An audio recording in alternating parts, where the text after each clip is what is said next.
Hello, and thank you for tuning in to another episode of the More Doors podcast, where we give you the advice and information you need to make intelligent investments in real estate. Today, we'll be speaking with a real estate investor and business owner. So now we have Shepard, who's the owner of Uptown Properties and Uptown Syndication in Portland, Oregon. He's been in the real estate business for 15 years. Thank you for coming on today, AJ. Hey, appreciate you having me, John. It is my pleasure. I'm sure you've got a lot of great information for us. So I know that you told me you do some property management, you've got a real estate construction company, you do syndications. Why don't you just maybe very briefly tell me how you got started in real estate? How did this whole real estate journey start for you? Sure. So I, out of college, started working for like an industrial general contractor. And kind of while I was doing that, I started buying houses. This was probably in 2007, 2008. Kind of bought my first house, did a house hack. Although I don't even know that the term house hack was coined then. But I lived in the upstairs and rented out the downstairs to college students. So that was pretty fun. I still own the property. And then my brother moved to town kind of after I bought my second property. He was just seeing that things were going well, and he's like, "Hey, why don't we do this together?" And then it really kind of took off from there. So we just kept acquiring properties and doing the BRRRR method again before it was coined BRRRR. We'd fix them up, refinance them, and then rent them out. And so we did that, and then finally we got to the point where I think it was like 2010, 2011. We had enough properties that we're like, man, this is like a job. We should probably think about, how we're going to be financed in the future and maybe offer some services. So that's when we opened up construction, opened up property management. And we kind of did that for a while.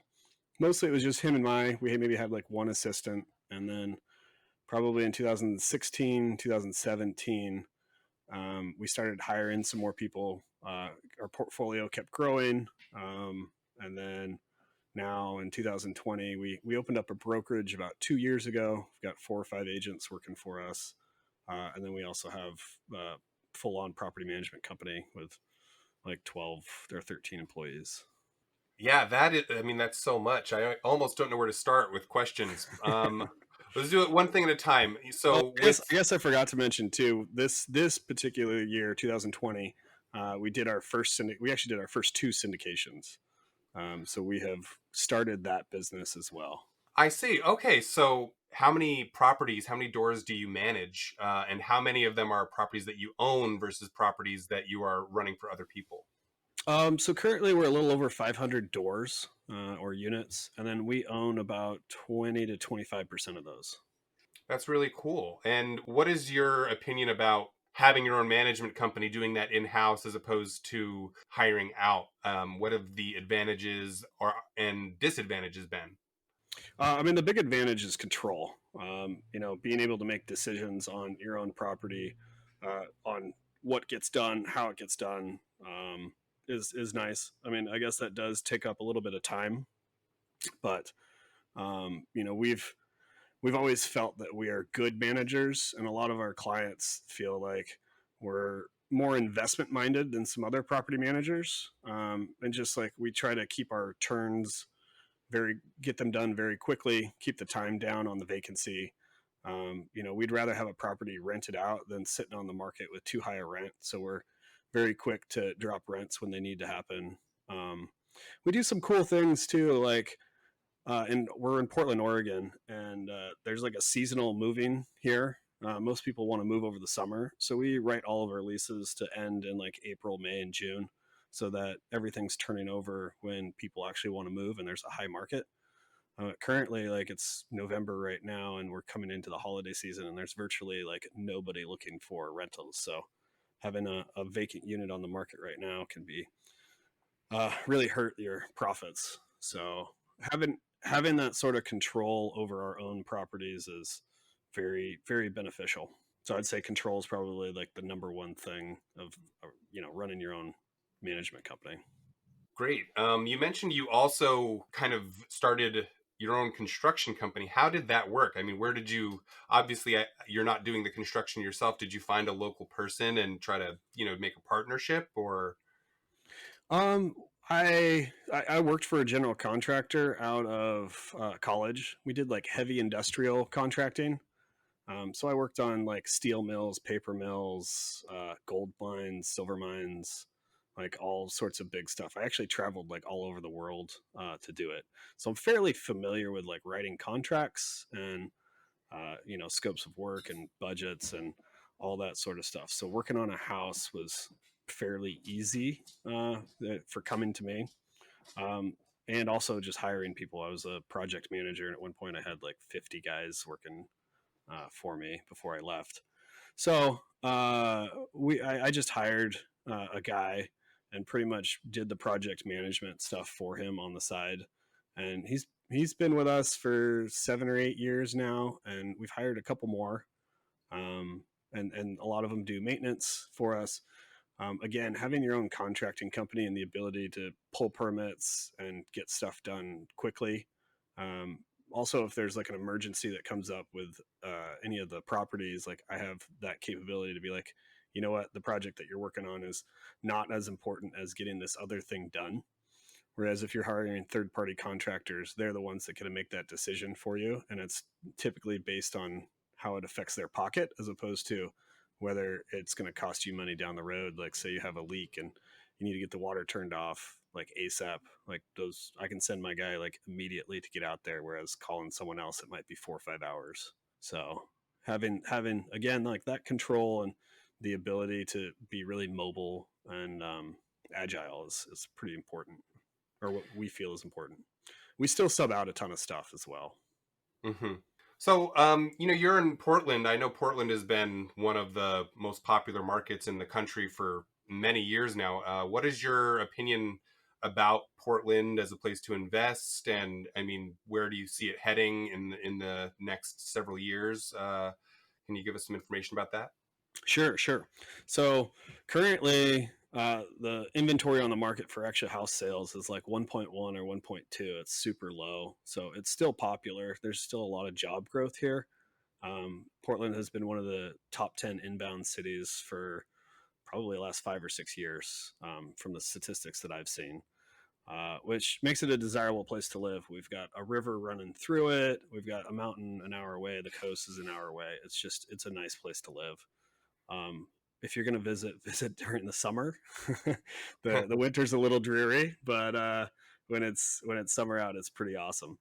So as far as like the market goes, we're seeing the condo market. There's definitely a lot more condos coming on in the urban core, and we are seeing people move out of like some apartments and trying to get out to the surrounding cities. Portland, it's comprised of like the metropolitan area of Portland, and then it's got suburb cities. So we have like Tigard, Tualatin, Gresham, Vancouver, which is actually in Washington, and then Beaverton, and the list kind of keeps going on and on and on. But there's probably 10 or 15 surrounding cities to make up like the overall metropolitan area. Hmm. Um, so as far as what we're seeing is the rents are staying steady, if not increasing in kind of the outer urban core. The urban core right now, it's the winter. Might see some prices decreasing in rent a tiny bit, but overall, it's a strong and steady market. Hmm. And we've got the pandemic going on. What is your view on, not necessarily just in Oregon, but what do you see happening over the next, 12 to 18 months? Um, I have not seen the statistics in like BDS, so it's Building Development Services, on how many new units are coming online.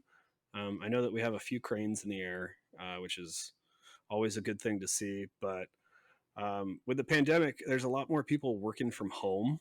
And like I know that like Intel and Nike have committed that their employees aren't coming back till at least June of next year. So as far as like the future holds, like I think that people will ultimately just be more flexible on where they're able to live. And I think that there's this trend of like kind of urbanizing the suburbs. Like these other little cities, we're seeing upticks in more retail space going in, more bars and restaurants, like trying to make that kind of urban feel that we see in downtown out in these outer lying areas, which makes it a little bit more desirable. Hmm. I know uh, it's that like kind of urbanizing the suburbs is kind of a trend, and I think that trend was happening before the pandemic even started. But I just think the pandemic's kind of accelerating that. Right. So you're not worried about any sort of downturn? Not that I can foresee. I mean, with with the amount of inventory on the market, and I mean, first time homebuyers are clamoring to buy real estate here. So um, it's hard to see prices going down when there's the number of buyers that have come to the market is a lot more than the number of sellers. That's what we're seeing. Okay. So let's talk a little bit about syndication. You said you've just kind of started getting into this. How many deals did you say you've completed so far? Yeah, so we've completed 2 deals this year. The first one, we actually got it under contract in 2019, but ended up closing like the first of the year. Hmm. And that one was definitely a little eye opening, a little fun. We had some struggles with financing with it, which was no, we weren't really expecting it, but ended up having to deal with it and kind of had to change, not change plans, but there was a lot of changes that happened during the course. So we learned a few things from that, which was nice. Can you elaborate on that? I mean, I know a lot of my listeners might be interested in syndication. So what are the things you've learned that they can benefit from? Sure, sure. So the first deal that we did was a 9 unit complex down in Tualatin, and it came on the market via the regular RLMS, and we got it under contract. Upon inspection, we could see that there was a ton of deferred maintenance, and then on top of that, there was like habitability issues. There were some mold issues. Like it was rough to say the least.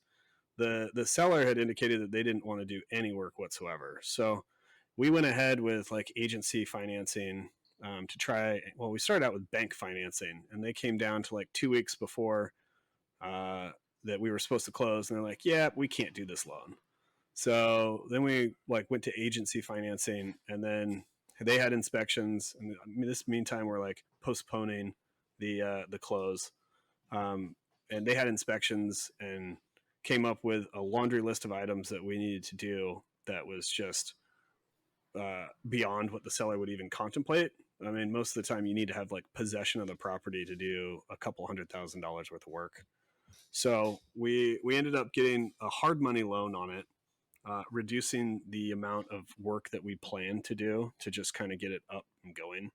So we had to get another extension. So I think we actually originally had it under contract in October, um, and being able to actually close on it, like I think it was December 31st, and then taking possession January 1st was the eye opening thing. Is when there's so much work, like having a good plan on how that's going to get done, and confirming with your the person that you're trying to get finance with on like if that's something that they're able to do.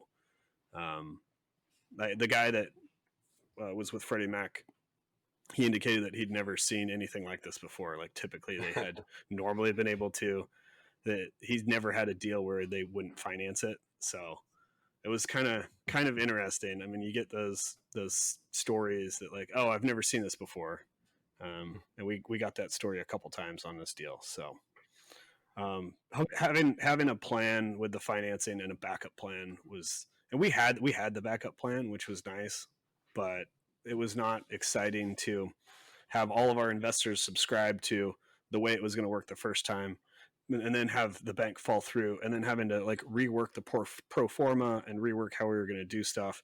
I mean, it was still a good deal. Like I think even the appraisal came out at 1.6 million when we bought it, and we actually bought it for 1.25. So we Uh-huh. already knew that there was equity in the deal. We wanted it. It was just a matter of like all that communication.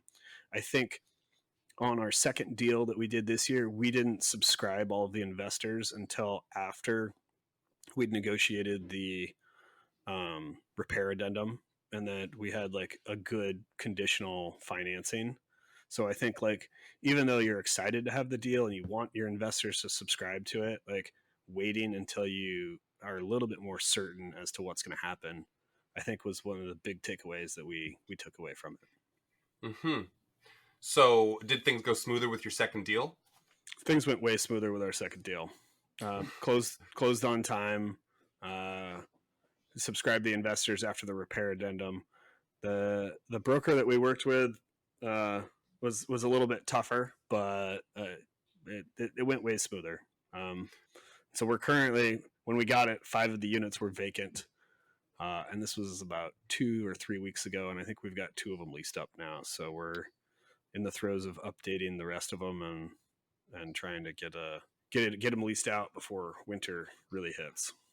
So, how do you, especially someone who's relatively new to the syndication process, like what's the advice you have for people who want to start out and start doing their own syndications? How can they find investors? How can they find deals? I mean, maybe the investors is the harder part, but Yeah, I guess one thing that we did, and maybe we were lucky because we have already have a large portfolio, but we took another 8 unit property that we had done back in April of 2019 that we bought ourselves, and we mocked it up as though we were going to do a syndication on it.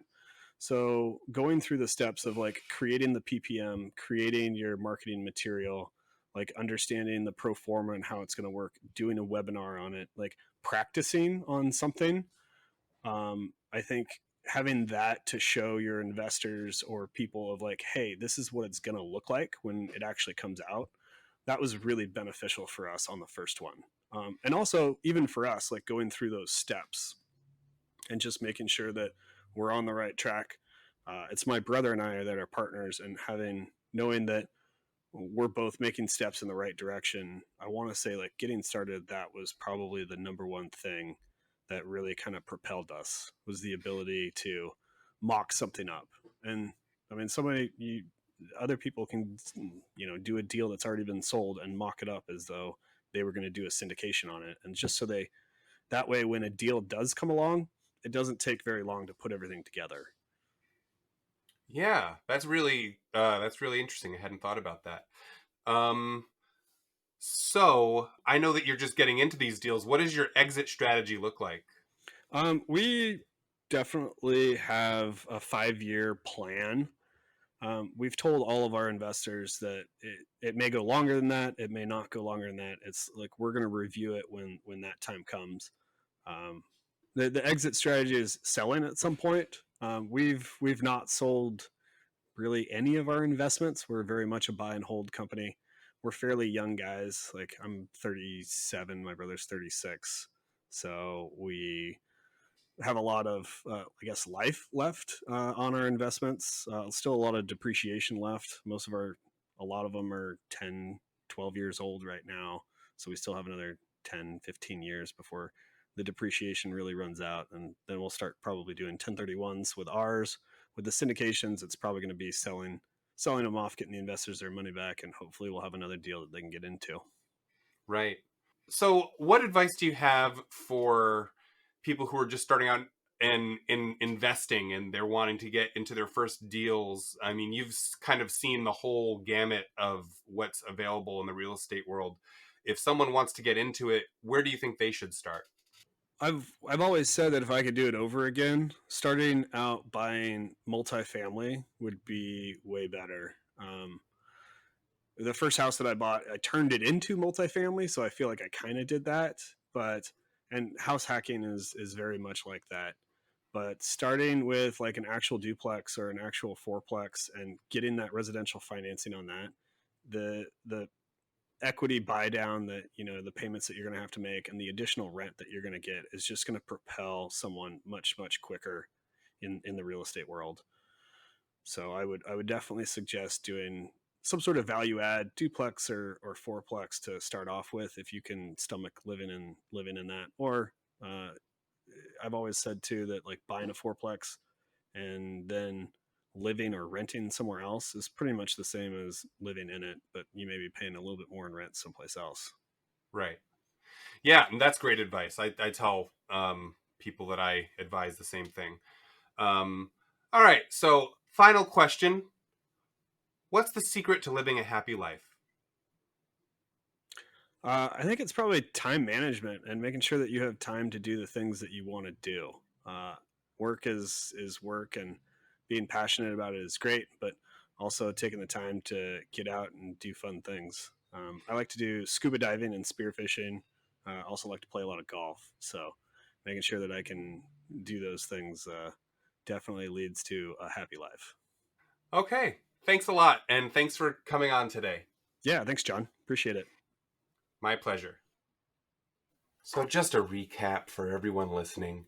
Today we were speaking with AJ Shepard, who was the owner of Uptown Real Estate in Portland, Oregon.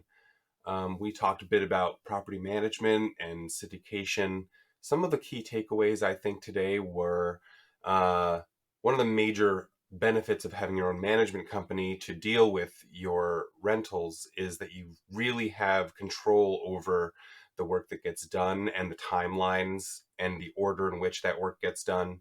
He mentioned if you've got the water flooding the basement in one property, you need to get someone over there right away. And if you have to call someone, they don't work for you. It might be 4 hours as opposed to 20 minutes. And that can be a huge difference in the amount of money it's going to cost you to get those repairs completed. We also talked about syndications.